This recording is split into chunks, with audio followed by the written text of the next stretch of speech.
Hi, so like many people who love music, I love melody. In fact, I'm probably a little bit obsessed by it. I still remember the first time I heard this melody.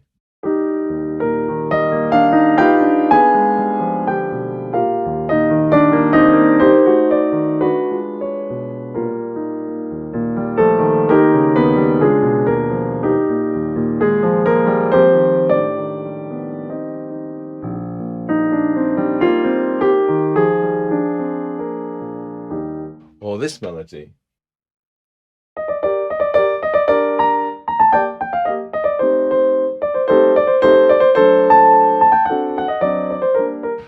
I do remember very distinctly the first time I heard those melodies. Or maybe this melody? I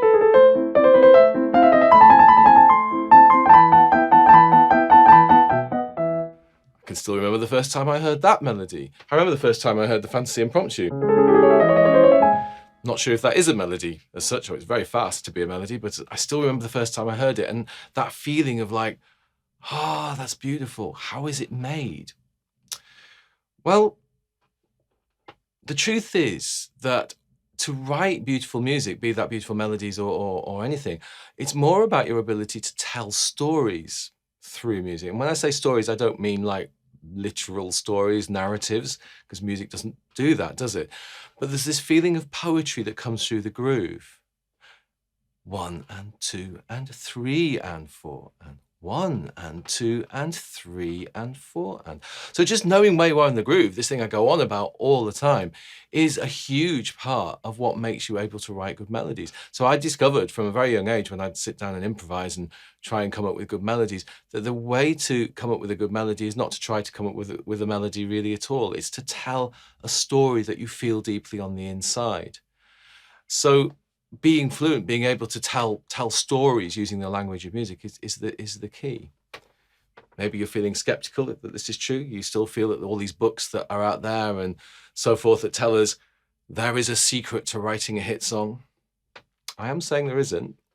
Not really, or the secret is a little bit different from what we think. Sometimes we think we're hearing a melody when we're not. Is this a melody? Is this now a melody? Or maybe it's just lots of rhythms and words on one note. It's not a melody, there's one note. And yet we can think we're hearing a melody. I mean, I'm not trying to say that was a good melody. I just made it up on the spot in a silly exercise.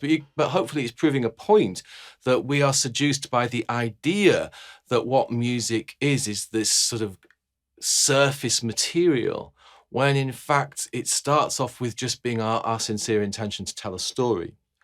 So whatever genre, whatever style, it's finding that basic sense of fluency using rhythm and tonality, and using that to tell our story. Some melodies are written on just a few notes, just a tiny number of notes.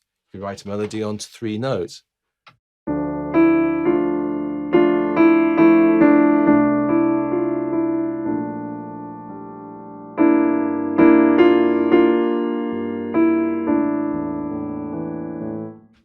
Obviously, if you can write melody on 1 note, you can write melody on 3 notes. Can you even write a melody that doesn't change harmony and has a very simple rhythm and still be effective? Well, do you know what? It's funny, you can if you mean it.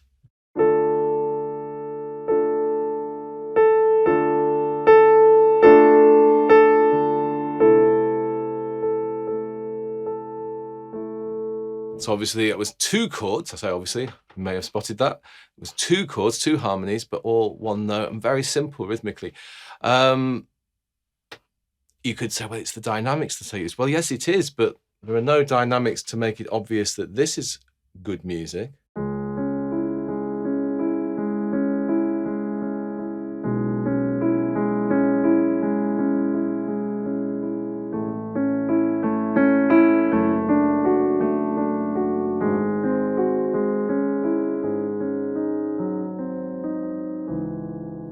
It got a little bit more elaborate towards the end, but the Moonlight Sonata is basically just broken chords and a falling bass line at the beginning, and it's somehow very mesmerizingly beautiful because the intention of the story is somehow held somehow magically held within those notes. So there's a magic to improvising, to writing music, and I also think to performing. So composing, improvising, performing, for me, they're kind of all one thing. They're all about being able to tell stories.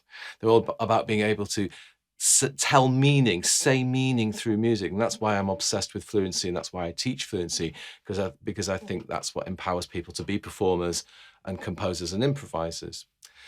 So this whole obsession with melody is a rather fascinating thing. I mean, if you've got any doubt in your mind about whether or not I love melody, I'm not trying to smash melody. You get that, right? I love a good melody.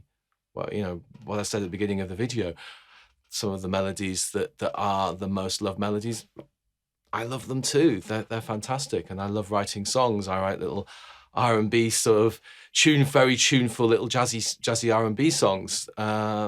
So I'm always looking for a good melody there, but I try not to actually look for the melody. That's what I'm saying. Now, so if I'm not looking for the melody, I'm looking for the story, and I'm looking for meaning, and I'm just using really harmonic or tonal elements and rhythmic elements to tell my story. If that's what I'm doing, the question, I suppose, is it okay if I also listen out for melody whilst I'm doing it? So if I was, improvising something that's very melodic,